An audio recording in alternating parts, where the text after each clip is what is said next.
Party नवाज़ league ऐं दीगर जेके आहिनि उहे हिकिड़े पासे डायलॉग हुननि जा हलनि पिया, PTI बि अञा ताईं पुर उम्मीद आहे त शायदि हू हुकूमत ठाहे वठे। पाण सियासी तौर ते सियासी इख़लाक़ियात खे हिकिड़े पासे छॾियूं था न, छा थियणु घुरिजे छा न थियणु घुरिजे, इनखे छॾियूं था छाकाणि त असांजे मुल्क में सभु कुझु जाइज़ आहे इक़्तिदारी सियासत में। त उन इख़लाक़ियात खे छॾे पाण जेको ऑब्जेक्टिवली ॾिसूं त हीउ थियणु छा थो वञे। हाणे पीपल्स पार्टी जी जेका फरमाइश आहे उहा नंढड़ी आहे त असांखे सभु कुझु ॾेई छॾियो पर असीं तव्हां सां कंहिं ज़िम्मेवारी खणण लाइ तयारु सियासी ऐं इक़्तिदारी सियासी को शेयरिंग न कंदासीं, मतिलबु रिस्पॉन्सिबिलिटी शेयर न कंदासीं, ज़िम्मेदारी न शेयर कंदासीं। जेको तव्हां कुधो कमु कंदो तव्हांजी ॻिची में, बाक़ी स्पीकर बि असांजो हूंदो, सदर बि असांजो हूंदो, चेयरमैन सेनेट बि असांजो हूंदो, बलूचिस्तान जो वज़ीर आला बि असांजो हूंदो, ऐं सेक्रेटरीज़ पंजाब में असांखे तव्हां 6 को चवनि था को 10 सेक्रेटरी असांजी मर्ज़ी जा रखंदो, वज़ीर असीं न थींदासीं। ईअं ज़ाहिर फेडरल हुकूमत में बि सेक्रेटरी पंहिंजा रखाईंदा, पोइ वज़ीर केरु बि हुजे, कमु त सेक्रेटरी जी साइन सां थियणो हूंदो आहे। जी हा। सो हिन ते मुख़्तलिफ़ मीम्स ऐं चर्चा बि ठहिया आहिनि। जेको पीपल्स पार्टी जी जेका फरमाइश आहे हू अॻियां का फॉर्मूला जेके अख़बारनि में छपनि था त भई 3 साल हिकिड़ी धुर हुकूमत करे वठे, 2 साल ॿी धुर हुकूमत करे वठे। ऐं नवाज़ लीग जो इसरार इहो आहे त पीपल्स पार्टी वज़ारतूं वठे ऐं साम्हूं थी बीहे। ही पसे पर्दा हुकूमत जा मज़ा बि माणजनि। नवाज़ लीग वारा चवनि था त भई पीपल्स पार्टी वारा हुकूमत जा मज़ा बि माणे ऐं सॼी जेका तनक़ीद थिए उहा असां ते थिए। इहो छो? बिलावल भुट्टो ज़रदारी इहो त चिटो चई चुको त हू वज़ीर आज़म न थींदो, लेकिन CEC जी मीटिंग खां पोइ बिलावल भुट्टो ज़रदारी चयो त असीं वज़ीर बि न थींदासीं, वज़ारतूं बि असां न वठंदासीं फेडरल में। हाणे हिते शयूं अटकी पयूं आहिनि। हिते जेको डिसाइसिव रोल प्ले करे सघे पियो ऐं सम्झां थो उहो नवाज़ शरीफ़ जी ज़ात आहे। जी हा, पाण जेको ॿार रखी वेठो आहे उहो न। हाणे हिते $1 मिलियन जो सवाल आहे त नवाज़ शरीफ़ किथे आहे? चवनि था मरी वियो आहे अॼु, को मरी हा, उते रहियो आहे, किथे बि रहे पियो आहे। नवाज़ शरीफ़ किथे आहे, यानी सियासी तरह किथे आहे? हिन ते मुख़्तलिफ़ सीनियर सहाफ़ी अजीबो ग़रीब क़िस्म जी स्पेकुलेशन्स बि कनि पिया।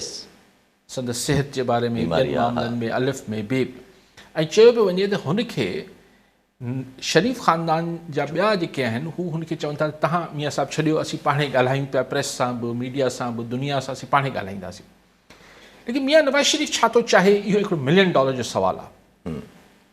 त इन ॻाल्हि खे पाण हिते छॾे ॾियूं था, छाकाणि पाण खे बि ख़बर न आहे त मियां नवाज़ शरीफ़ छा थो चाहे ऐं उन ॾे जेके माण्हू को मिलणु वञनि पिया या न पिया वञनि, कंहिंखे एक्सेस आहे मियां नवाज़ शरीफ़ ताईं, इहो हिकिड़ो सुवालु आहे। इनखे छॾे ॾियूं था फ़िलहाल। हाणे अचूं था हिन ॻाल्हि ते त अगरि नवाज़ लीग, हाणे ॻाल्हि इहा आहे त मजबूरी जेको पाण कई दफ़ा डिस्कस कयो आहे त वफ़ाक़ में हुकूमत ठाहिण जी मजबूरी नवाज़ लीग जी बि आहे त पीपल्स पार्टी जी बि आहे। छाकाणि त अगरि इहे ॿई नथियूं ठाहिनि ऐं अगरि PTI बि नंबर पूरा नथी करे सघे त पोइ असेंबली क़ानूनी तौर ते डिज़ोल्व थी वेंदी ऐं पोइ ॿीहर इलेक्शन थींदा। उहो न नवाज़ लीग चाहे थी न पीपल्स पार्टी चाहे थी।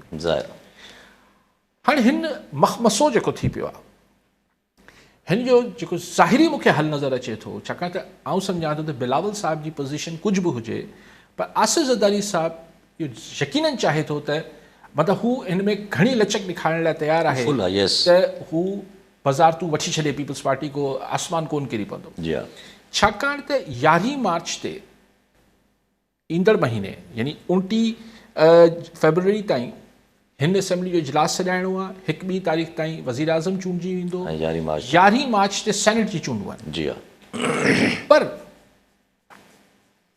पीपल्स पार्टी या ज़रदारी साहिब जी ख़्वाहिश इहा हूंदी त सेनेट जी इलेक्शन खां पहिरीं यानी 2 मार्च या 1 मार्च खां या थी सघे थो 29 फरवरी खां वठी 8-9 मार्च खां पहिरीं सदारती चूंड कराए छॾिजे।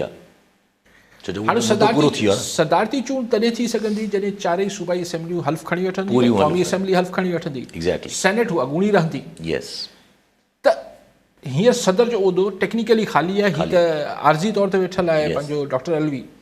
त ज़रदारी साहिबु चाहींदो त 8 मार्च 9 मार्च ताईं सदारती चूंड थी वञे ऐं ज़रदारी साहिबु सदर थी वञे। सदर करण में नवाज़ लीग खे को प्रॉब्लम ना आहे।